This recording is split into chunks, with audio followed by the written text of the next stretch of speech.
em Filemon,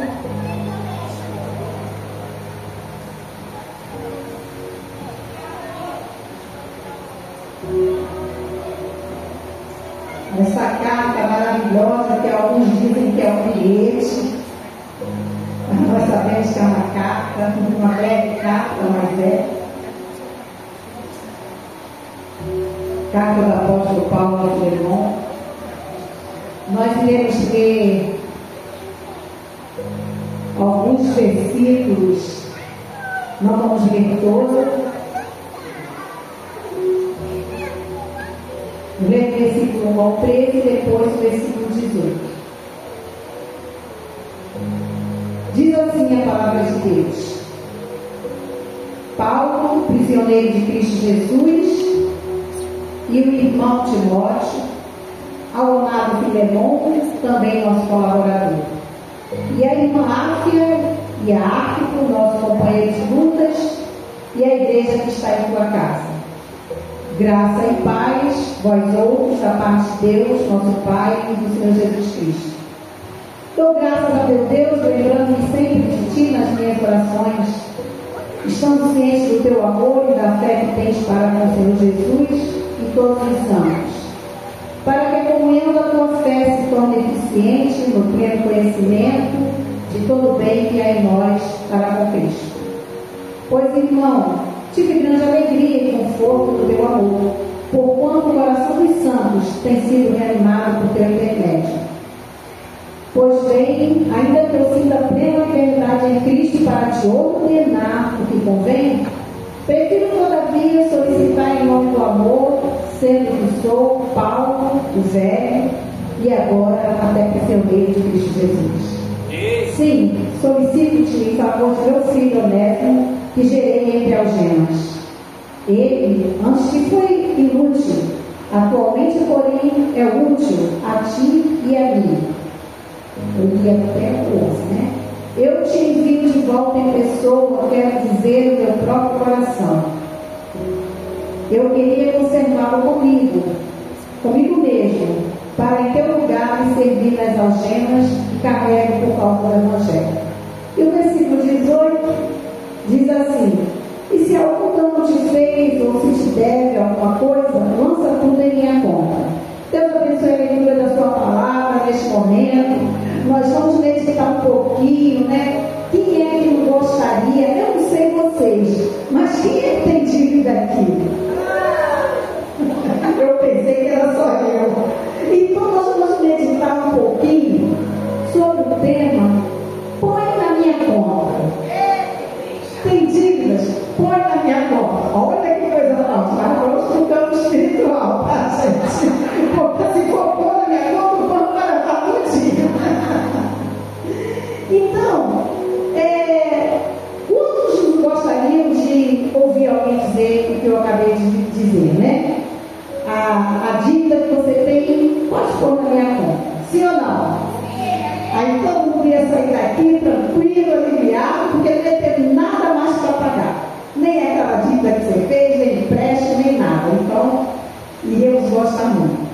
Então, essa carta, alguns falam até que é um bilhete, né, de Paulo a Filemon, e a respeito de Onésimo, um escravo que alguns dizem que ele roubou, né, o seu senhor, Filemon, e fugiu para Roma. Outros dizem que ele fez um trabalho mal feito e preferiu fugir. E o que nós entendemos é que Onésimo ele queria, na verdade, liberdade. Paulo escreveu muitas cartas às igrejas, mas escreveu também a pessoas de forma individual. E eu acredito que nessa noite Deus está enviando um bilhete, uma cartinha, de forma especial para cada um de nós, falando aos nossos corações, né? Porque essa carta foi direcionada a pessoas. Então Paulo, ele descreve-se como prisioneiro de Cristo Jesus nessa carta.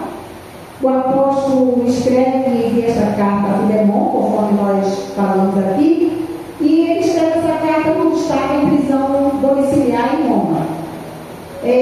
Sabemos, através da história bíblica, que Filemon era rico, Filemon morava em Colossos. Então, uma pessoa que podia dizer, podíamos colocar a nossa dívida na conta dele. E Onésimo, ele queria, na verdade, ser livre. E então ele fugiu. E é interessante, conforme nós vamos estudando a história bíblica, que a gente entende que o melhor lugar para se esconder é onde tem muita gente. O melhor lugar para se esconder, segundo alguns, é onde tem muita gente. O caminho para a liberdade. Então, Onésimo, ele terminou preso. Cuidado com o anseio que o mundo coloca em sua mente do que é ser livre. Porque Onésimo queria ser livre. E foi para um lugar onde tinha muita gente. E com certeza a gente entende que ele ouviu falar de Jesus e que ele ainda não era liberto verdadeiramente. Então, Onésimo foi preso e encontra um homem na prisão chamado Paulo. Paulo estava preso, mas Paulo era livre.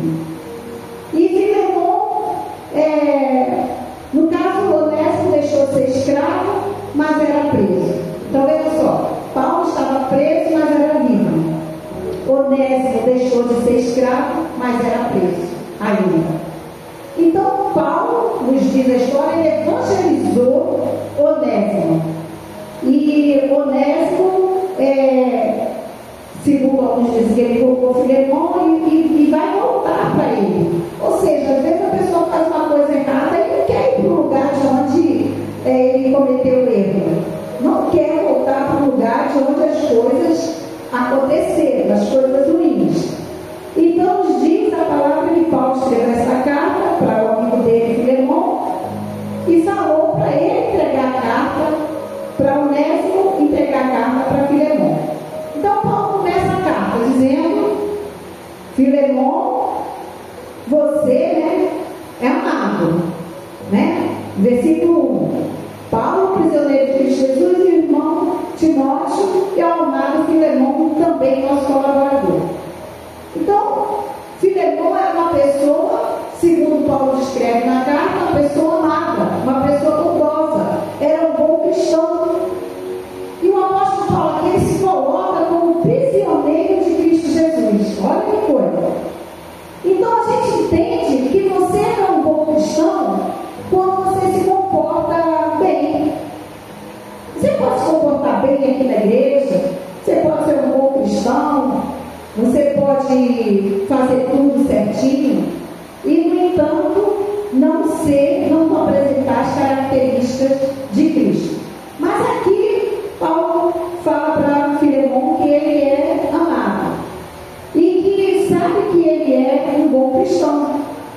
Mas ser bom cristão é quando nós estamos apaixonados por Jesus. E Paulo se coloca aqui como um prisioneiro do amor de Cristo. E nós entendemos que se nós nascemos desse amor de Jesus, nós temos que nascer e viver este amor. E as igrejas estão de alguma forma esvaziando porque pregam o amor, se comportam bem como um bom cristão, mas não praticam esse amor. Aí é que está a situação. E nós entendemos que a igreja é um lugar de cura, a igreja é um lugar de libertação, a igreja é um lugar de milagres, é um lugar de vivermos o maior amor demonstrado pela humanidade. E Deus, Ele nos ama tanto, e Ele não nos ama pelo que nós fazemos, mas simplesmente pelo que eu e você somos. Ele nos ama. Deus simplesmente nos ama, independente de nós mostrarmos ao mundo que somos bons cristãos ou não. E a Bíblia diz que Deus, Ele é amor. Muito bem, Deus é amor. Então, se Ele não te ama, se eu digo que Deus é amor e entendo que Ele não me ama, então Deus deixa de existir na minha sua vida, porque Ele é amor. Então Ele me ama independente do que eu faça. Ele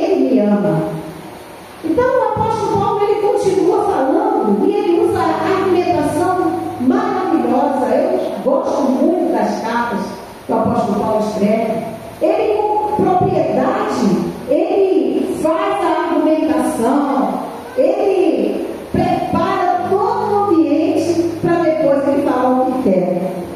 Eu não sei se tem pessoas que agem assim aqui, né? Tem que olhar aqui, irmão.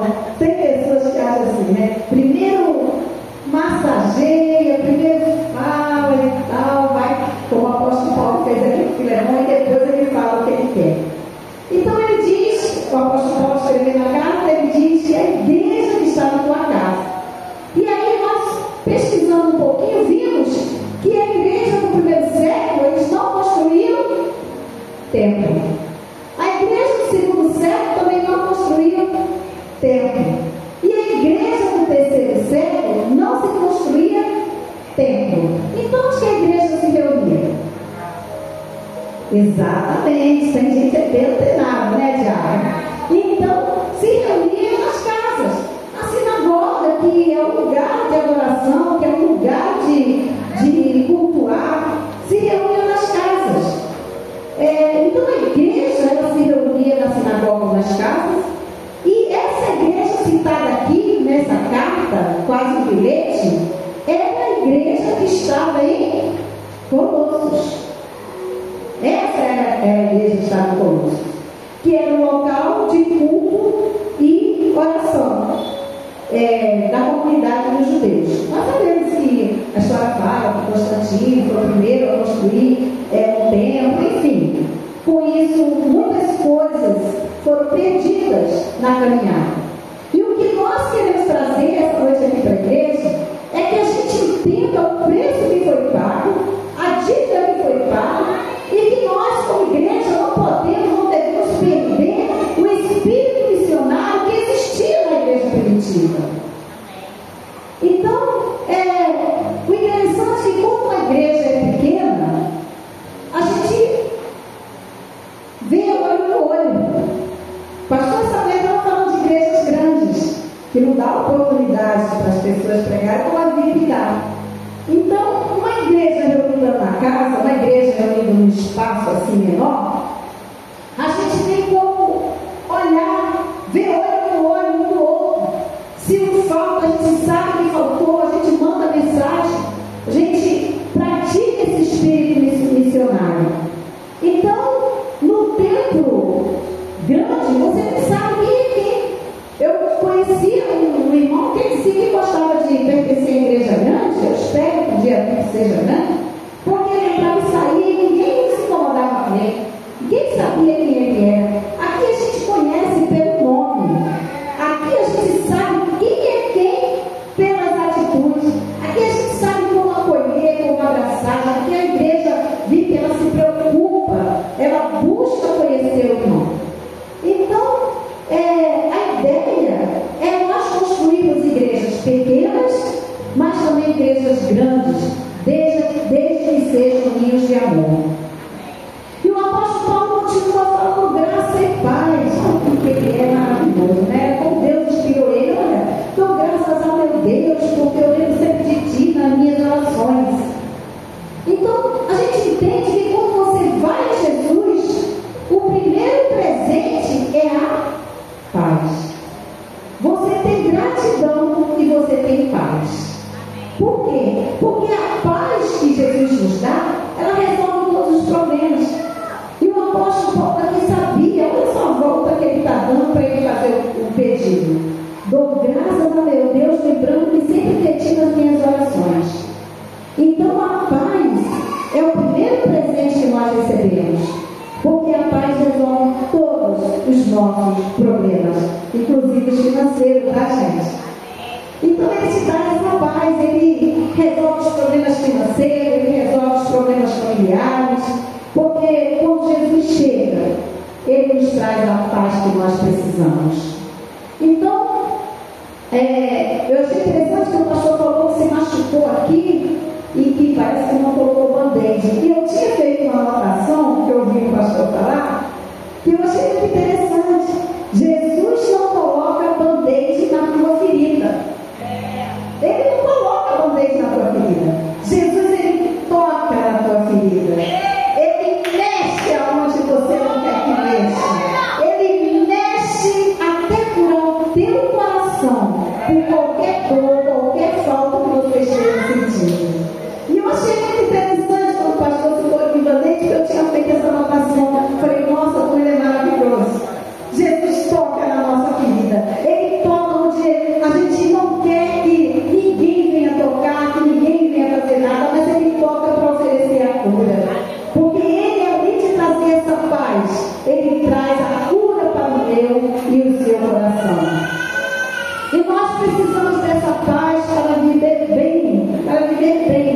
por todos. Deus te ama e quer te dar a paz. Tem até um hino antigo, né? Um corinho que diz: Deus te ama e quer te dar a paz. Te vê sorrindo, te vê cantando, não é isso? Tem um corinho que fala sobre isso. Então vejam conforme Paulo vai elogiando Filemon por seu amor, pela bênção que ele era para todos os santos. Ele continua falando da fé de Filemon. Nos podem acompanhar, né? Que ele fala no versículo 6: para que a comunhão da tua fé se torne eficiente no pleno conhecimento de todo o bem que há em nós para com Cristo. Então vocês vejam que Paulo está elogiando aí Filemon pela sua fé em Jesus, pelo serviço dele com os outros, e que ele continua orando para que a fé e o conhecimento de Filemon se tornem mais eficazes. E aí, no versículo 8 ao 10, Paulo faz um pedido pessoal ao Filemon. Então ele está nos ensinando como chegar no problema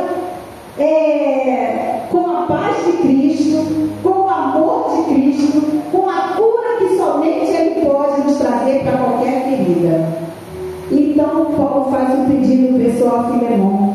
Ele pede que Filemon perdoe Onésimo, o escravo de Filemon que havia fugido. Paulo, ele apela ao amor de Filemon, usando termos afetuosos e familiares. Paulo informa Filemon que Onésimo havia nascido na família de Cristo e se tornado um crente quando se encontrou com ele durante sua prisão domiciliar em Roma. É interessante que, embora o apóstolo Paulo ele tivesse autoridade em Cristo, e ele fala isso aqui na carta, tivesse autoridade em Cristo para obrigar Filemon a fazer o que era apropriado, ele não exerceu isso. Em vez disso, o apóstolo Paulo ele convida Filemon a escolher o que era adequado por vontade própria.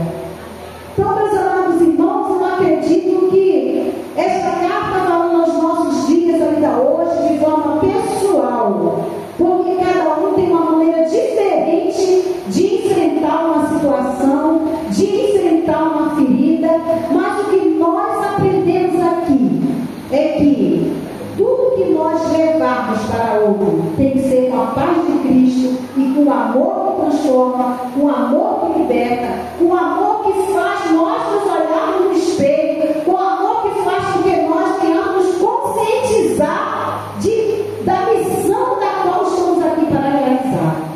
Então eu acredito aqui que o apóstolo Paulo ele escreve com humildade. E ele fala no versículo 9, né? Ele diz: pois bem, no versículo 8, ainda que eu sinta plena liberdade em Cristo para te ordenar o que convém, eu prefiro, todavia, solicitar em nome do amor. Então é em nome desse amor que nós pedimos alguma coisa para alguém. É em nome desse amor que nós levamos essa mensagem de libertação. Paulo, ele apela a ele e diz que seu pedido era consistente com o padrão ministerial estabelecido a outros. Então, por amor, Cristo nos dá a escolha de permanecer em caminhos, no caminho dele, e não em caminhos egoístas. Paulo afirma em Gálatas 5, versículo 13 a 15, que Cristo nos libertou. Ele escolheu entre escolher seguir o Espírito ou a carne. Cristo nos libertou. Cristo nos deu a liberdade de escolhermos entre segui-lo ou seguir os nossos próprios desejos ou seguir a nossa própria vontade. Porque nós estávamos estudando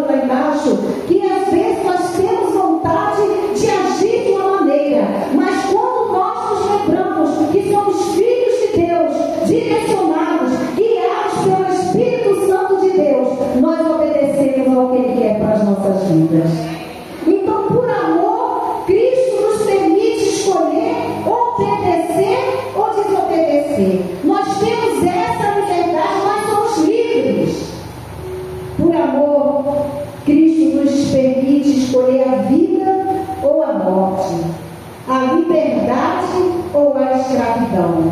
Nós estamos fazendo, parafraseando de alguma forma a carta que o apóstolo Paulo escreveu a Filemão.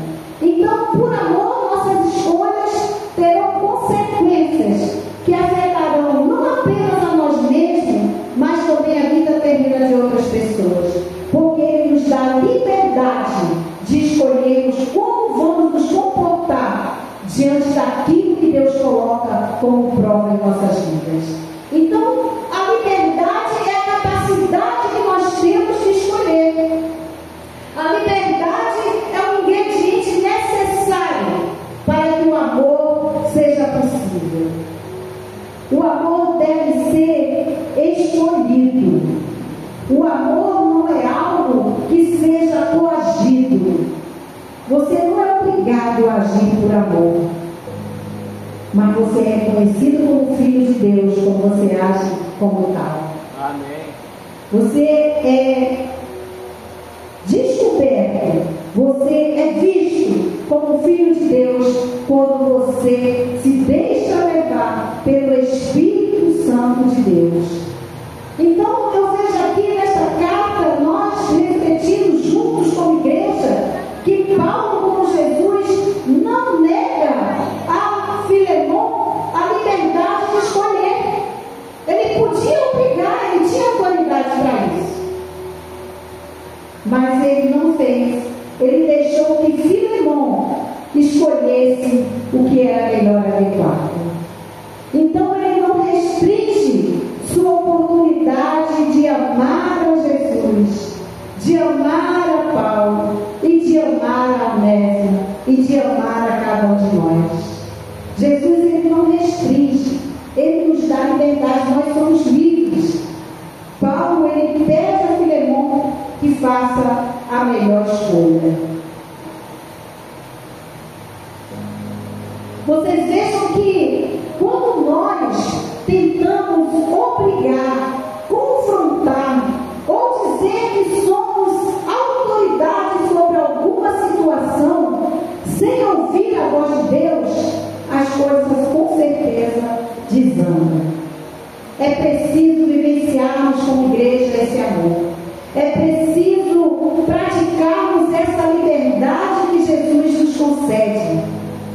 Mas a palavra nos diz que antes mesmo de Paulo fazer seu pedido, ele deixa claro a Filemão que estava pegando a ele como prisioneiro de Cristo Jesus, não como apóstolo, da qual ele tinha autoridade para fazer, mas como prisioneiro de Cristo Jesus. Vocês já pensaram que coisa maravilhosa? Que coisa linda essa carta. Novamente como Jesus, que existiu na forma de Deus, mas não considerou ser igual a Deus. Ele se esvaziou, tomando a forma de servo. A quem nós estamos servindo? Como estamos conduzindo as situações que surgem na nossa caminhada?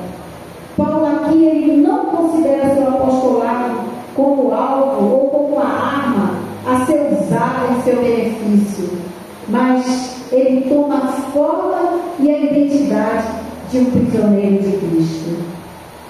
Essa carta Paulo inicia falando que ele é prisioneiro de Jesus. Ele não inicia como as outras, Paulo, apóstolo de Jesus Cristo, mas como prisioneiro de Jesus. Então, amada igreja, nós queremos entender o seguinte: Paulo, por um escravo, e da mesma maneira, Jesus Cristo intercede pelo pecador arrependido. Paulo intercedendo pelo escravo e Jesus Cristo intercedendo por aqueles que se arrependem das suas condutas, se arrependem daquela atitude que não agradou a Deus.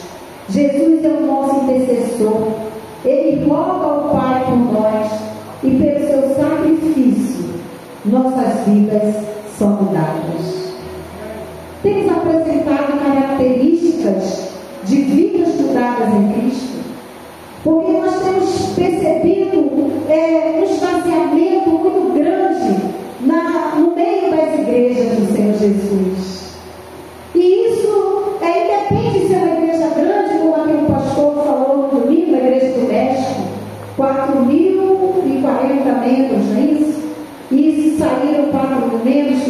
ajuntamento. Então, independe do tamanho da igreja. E eu estava conversando um pouco antes de começar o culto com um diálogo, e que nós entendemos que há um esvaziamento das igrejas do Senhor Jesus, porque de alguma forma esse amor pela vida que está escravizada tem se esvaziado. Esse amor tem sido deixado de colocar em prática. Esse amor tem sido deixado de lado. Mas a Bíblia nos fala que Deus é amor e que nós temos que interceder por aqueles que estão escravizados. Nós precisamos ir em busca dessas almas perdidas.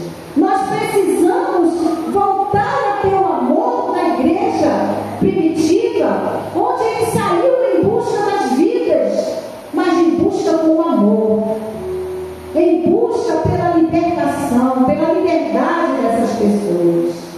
Então, igreja, o versículo 18 diz, o apóstolo Paulo, depois de toda a argumentação, depois de se apresentar para Filemão como prisioneiro de Cristo, depois de dizer que agradecia a Deus pela vida dele, pelo exemplo dele, pelas orações dele, depois de interceder pelo escravo Onésimo que tinha se convertido na prisão domiciliar, que provavelmente ali em Roma procurou Paulo, porque já conhecia Paulo lá de pregar na casa de Filemão. Então, nos diz a palavra que o apóstolo Paulo, ele intercede por esse escravo. Intercede não impondo, mas intercede pedindo em favor do meu filho Onésimo, que ele gerou entre algemas, ou seja, ele estava preso, o apóstolo Paulo. E o interessante também é que no versículo 11 eu procurei saber o significado do nome Onésimo, é útil. Então, se ele foi inútil lá onde ele estava, Paulo diz assim, olha, se ele foi inútil, ele agora é útil, porque agora ele se converteu, porque agora ele encontrou a Cristo, porque agora ele é um irmão nosso, porque agora ele precisa ser acolhido, porque agora ele precisa ser aceito, porque agora a igreja precisa entender isso. Então o apóstolo Paulo faz tudo isso e diz, olha, estou te enviando ele, mas eu quero dizer com o meu próprio coração que o meu desejo era consertado comigo, para em teu lugar me servir das algemas que carrego por causa do Evangelho. Então o apóstolo Paulo tinha desejo que Onésimo ficasse ali. Onésimo, o significado do nome é útil. Ele diz, se ele foi inútil para você, agora ele é útil. Queria eu não enviar ele de volta, mas eu vou decidir deixar essa decisão com você. E aí nos diz a carta que o apóstolo Paulo, no versículo 18, diz, olha, considero que eu falo, não falo de mim mesmo, mas se algum dano ele te fez, se algo ele te deve, se alguma coisa ele te deve, lança tudo na minha conta. Meu amado irmão, eu não sei nessa nossa caminhada, se algo está te prendendo ao passado, se algo está te deixando desconfortável, mas uma coisa eu sei, Jesus Cristo já colocou tudo na conta dele. Está tudo na conta dele, está tudo perdoado, está tudo, ele está intercedendo por nós, meu Pai, porque o apóstolo Paulo aqui ele falou, se alguma coisa ele fez, põe tudo na minha conta. O que ele está dizendo para a sua igreja nesta noite é que se algo de errado nós fizemos, está tudo na conta de Jesus. Ele nos perdoou, ele nos ama e ele quer impulsionar a sua igreja a ir em busca de outros Onésimos que lá fora estão sendo inútil, mas hoje, para Jesus Cristo, ele nos é útil. Então, Paulo, por um escravo, Jesus, da mesma maneira, intercede pelo pecador arrependido. Jesus é o nosso intercessor. Ele roga ao Pai por nós, pelo seu sacrifício. Ele sacrificou a sua vida para mudar a nossa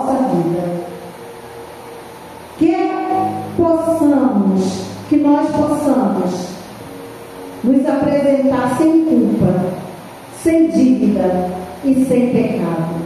Esse é o Deus verdadeiro, é o Senhor de Paulo, é o Senhor de Onésimo, é o Senhor da Binha, é o Senhor da Maria, é o Senhor do Edmilson, é o Senhor do João, é o Senhor da Elisângela, é o Senhor da Cristina, da Cláudia, do Cassiano, é o Senhor do Josélio, da Cristiane, da Cristina, Ele é o Senhor da Vânia, Ele é o Senhor da Renata, Ele é o Senhor do Juanito, da Arielle, Ele é o Senhor da Tabita, esse é o Senhor que intercede por nós e nos diz esta noite que a dívida está paga, porque está tudo na conta dele. É Ele que nos redime do jugo da morte, é Ele que diz: os teus pecados estão perdoados.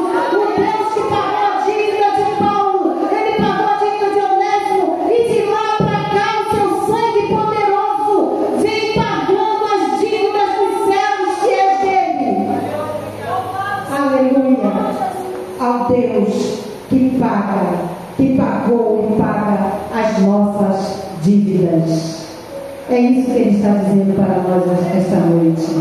A decisão é de cada um de nós, de entendermos esse amor, de entendermos essa liberdade que foi nos dada e de entendermos que está tudo na conta dele.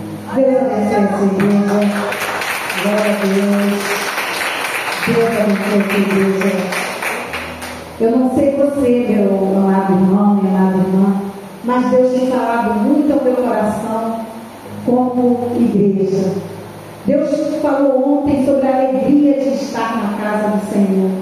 Deus falou ontem conosco que mesmo que estejamos tristes, nós precisamos estar na casa do Senhor para ter a compreensão da palavra, a palavra que transforma, a palavra que muda, a palavra que liberta, a palavra que nos alimenta, mesmo entristecido. Quando a gente ouviu o convite, só sabemos que está no dia de estar na casa do Senhor, que a gente possa se alegrar, que a gente possa compreender esse perdão maravilhoso de Jesus pela minha e pela sua vida, esse perdão que nos faz vibrarmos ao entrarmos aqui, ao compreendermos que nós viemos à casa do Senhor, que nós somos a igreja para trabalhar e para amar a nossa igreja como Cristo amou. Que Deus possa abençoar grandemente cada um de nós. E lembre-se, a dívida está paga em nome de Jesus.